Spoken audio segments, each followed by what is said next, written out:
जीत याद रखना कभी भी भीख में नहीं मांगी जाती है, छीनी जाती है। ताकतवर बनो, क्योंकि कमजोरों को या तो आंसू मिलते हैं या भीख। और एक बात याद रखना, ताकतवर बनना डोले बनाने से, सिक्स पैक ऐप बनाने से कोई ताकत नहीं आती है। ताकत मेन होती है दिमाग। जिद दिमाग से होती है, बॉडी से नहीं होती है। बॉडी से जिद क्या करोगे, अकड़ के चलोगे क्या? वो जिद नहीं होती है। जिद होती है अपने आप को दूसरों से बेहतर। आप सबसे रिक्वेस्ट कर रहा हूँ, हाथ जोड़ के कुछ भी कर लेना, बदमाशी करो, शरारत करो, थोड़ा इश्क विश्क होगा करो, कोई दिक्कत नहीं। किसी को चीट मत करना, ड्रग्स में मत जाना, क्योंकि इन रास्तों पे जाने के बाद वापसी का रास्ता नहीं, पूरी जिंदगी खत्म हो जाती है। परिस्थिति में than a talented guy who always keeps questioning himself. That's very true. You know, जब लंका जाना था समुद्र के ऊपर से, तो Hanuman ji always had that power in him, but he was not aware about it.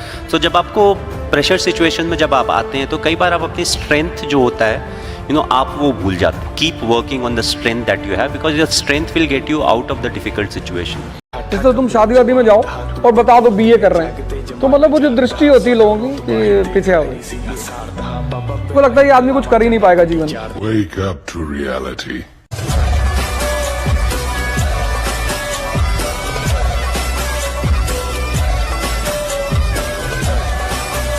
लेकिन लाइफ में एक चीज तो हम कभी नहीं की है, धोखा किसी को न दिया है। धोखा कभी कभी क्या होता है ना, छल करना थोड़ी सी हो जाता है, मजबूरी। जैसे देखिए ना, महाभारत के युद्ध में मजबूरी बन गया था छल कर, लेकिन उस व्यक्ति के साथ छल कभी नहीं करना चाहिए जो व्यक्ति आपको आखिरी उम्मीद के तौर पे देख रहा है। इस दुनिया में सबसे बड़ी ह्यूमन जो क्वालिटी है, जो आदमी को महान बनाती है, वो है रिस्क लेना। ये एकदम सही बात कही आपने। जो लोग शांत होते हैं, थोड़े इंट्रोवर्ट होते हैं, लोगों को लगता है उसे बोलने में झिझक है, या उसको शर्म आ रही है बोलने में, या उसके पास इतने विचार ही नहीं है कि वो बोल पाए। असल में क्या है, वो अपने जैसा बुद्धिमान व्यक्ति ढूंढता है कि किसके साथ मैं बात कर सकूं। वो हर किसी के सामने बात ही नहीं करना चाहता, क्योंकि उसे पता है इन लोगों के सामने मेरी बात की वैल्यू नहीं है। और तुम जीवन में जितना स्पष्ट रहोगे उतनी तुम्हारा जीवन अच्छा रहे। ड्रामा करने से कोई फायदा नहीं होता। यहाँ जितने लोग ड्रामा करते हैं वो सब बहुत परेशान रहते हैं। तुम कितना स्पष्ट रहोगे जीवन में कि भैया ये चीज चाहिए। Never in your life compare yourself. अपने आप को कभी किसी से कम मत समझना दोस्त। जो तुम कर सकते हो किसी का बाप नहीं कर सकता। मैं बता दूं, हर आदमी में एक स्पेशलिटी होती है जो दूसरे में साला हो ही नहीं सकती। तो दुनिया बोलती है ना कि दिल खूबसूरत होना चाहिए, चेहरा चाहे खूबसूरत हो ना हो, सिर्फ बोलती है दुनिया, सिर्फ बोलती है दुनिया।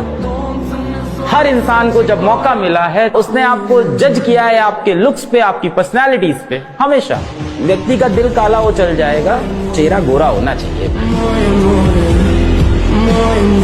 दुनिया में मर्दानगी की अधूरी परिभाषाएं चलती है।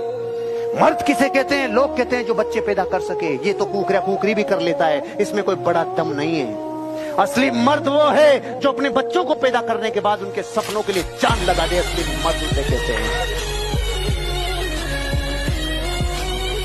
जीवन में बेशरम बनना बहुत जरूरी है। आप मांगोगे नहीं तो दुनिया आपको देगी नहीं। दुनिया बहुत मतलबी है। दुनिया को थोड़ी आपकी पड़ी है। फर्स्ट क्लास की टीचर थोड़ी मेरी शक्ल की तरफ देख रही थी कि इसका मुंह बन रहा है। उसको कोई फर्क नहीं था, उसको अपना लेक्चर कंप्लीट करना था, जिस चीज की तनख्वाह मिलती है। आप में से कितने लोगों के पास बाइक है? फिर से बताइए जरा, जो बाइक चलाते। Very good, very good. Bike का स्टैंड टूट जाए सर, बाइक का स्टैंड टूट जाए या उसको हम निकाल दें और एक दिन आपको दे दें बाइक चलाने के लिए, आपकी जाइए चलाइए। आपको दिक्कत होगी, हाँ यारा, वो स्टैंड है जिसमें साला आपका नजर भी नहीं पड़ता कभी। आप तो लात मारते रहते हो, आप उसकी कदर भी नहीं समझते। लेकिन वो एक छोटी सी चीज अगर आपसे छीन ली जाए तो आपको समझ में आएगा वो एक छोटी सी चीज आपको परेशान करने के लिए कितना काफी है। एक छोटी सी चीज, राइट, परेशान कर देगी आप। मैं चाहता हूं कि जिंदगी में अगर आप सच में बड़ा बनना चाहते हैं तो छोटी छोटी चीजों की कीमत समझिए। अपने आसपास में देखा है लोगों को सब्जी वाले से लड़ते हुए 5-5 रुपए के पीछे। और अगर आपकी कमाई इतनी है कि 5 रुपए आपके लिए बहुत बड़ा अमाउंट है, तब ठीक है, लड़ो। बट आपका लेवल है महीने का 20,000, 30,000, 50,000, मतलब दिन का कितना हो गया, 1,000, और आपने अपना 1 घंटा खराब कर दिया 10 रुपए के पीछे। ये समझदारी है? बेवकूफी।